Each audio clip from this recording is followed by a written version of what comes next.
ಒಂದು ನವ ಕರ್ನಾಟಕದ ನಿರ್ಮಾಣ ಆಗಬೇಕು, ಯುವ ಯುಗ ಪ್ರಾರಂಭ ಆಗುತ್ತೆ ಅಂತ ಏನು ನಮ್ಮ ಡಿ ಕೆ ಶಿವಕುಮಾರ್ ಅವರ ಸಂಕಲ್ಪ ಇದೆ. ಅದನ್ನು ಯಾವ ರೀತಿ ಯಾರ್ಯಾರು ಇರಬೇಕು ಅದನ್ನು ಆ ಸಂಕಲ್ಪವನ್ನು ಕನಸನ್ನು ನನಸು ಮಾಡಲಿಕ್ಕೆ ಅಂತ ತೀರ್ಮಾನ ಮಾಡ್ತಾರೆ.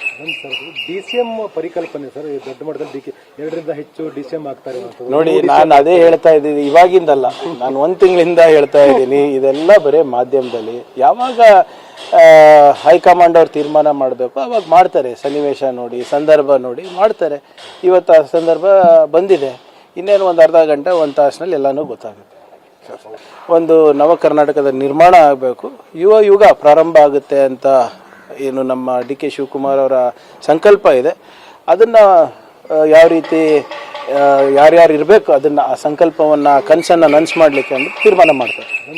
DCM ಪರಿಕಲ್ಪನೆ ಸರ್, ದೊಡ್ಡ ಮಟ್ಟದಲ್ಲಿ 2ರಿಂದ ಹೆಚ್ಚು DCM ಆಗ್ತಾರೆ ನೋಡಿ, ನಾನು ಅದೇ ಹೇಳ್ತಾ ಇದ್ದೀನಿ, ಇವಾಗಿಂದಲ್ಲ, ನಾನು 1 ತಿಂಗಳಿಂದ ಹೇಳ್ತಾ ಇದ್ದೀನಿ. ಇದೆಲ್ಲ ಬರೀ ಮಾಧ್ಯಮದಲ್ಲಿ. ಯಾವಾಗ ಹೈಕಮಾಂಡ್ ಅವ್ರು ತೀರ್ಮಾನ ಮಾಡಬೇಕು ಅವಾಗ ಮಾಡ್ತಾರೆ. ಸನ್ನಿವೇಶ ನೋಡಿ, ಸಂದರ್ಭ ನೋಡಿ ಮಾಡ್ತಾರೆ. ಇವತ್ತು ಆ ಸಂದರ್ಭ ಬಂದಿದೆ. ಇನ್ನೇನು ಒಂದು ಅರ್ಧ ಗಂಟೆ 1 ತಾಸಿನಲ್ಲಿ ಎಲ್ಲನೂ ಗೊತ್ತಾಗುತ್ತೆ. ಒಂದು ನವ ಕರ್ನಾಟಕದ ನಿರ್ಮಾಣ ಆಗಬೇಕು, ಯುವ ಯುಗ ಪ್ರಾರಂಭ ಆಗುತ್ತೆ ಅಂತ ಏನು ನಮ್ಮ ಡಿ ಕೆ ಶಿವಕುಮಾರ್ ಅವರ ಸಂಕಲ್ಪ ಇದೆ. ಅದನ್ನು ಯಾವ ರೀತಿ ಯಾರ್ಯಾರು ಇರಬೇಕು ಅದನ್ನು ಆ ಸಂಕಲ್ಪವನ್ನು ಕನಸನ್ನು ನನಸು ಮಾಡಲಿಕ್ಕೆ ಅಂತ ತೀರ್ಮಾನ ಮಾಡ್ತಾರೆ.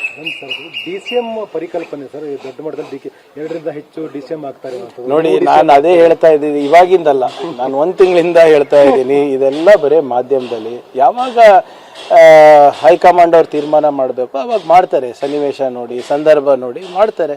ಇವತ್ತು ಆ ಸಂದರ್ಭ ಬಂದಿದೆ. ಇನ್ನೇನು ಒಂದು ಅರ್ಧ ಗಂಟೆ 1 ತಾಸಿನಲ್ಲಿ ಎಲ್ಲನೂ ಗೊತ್ತಾಗುತ್ತೆ.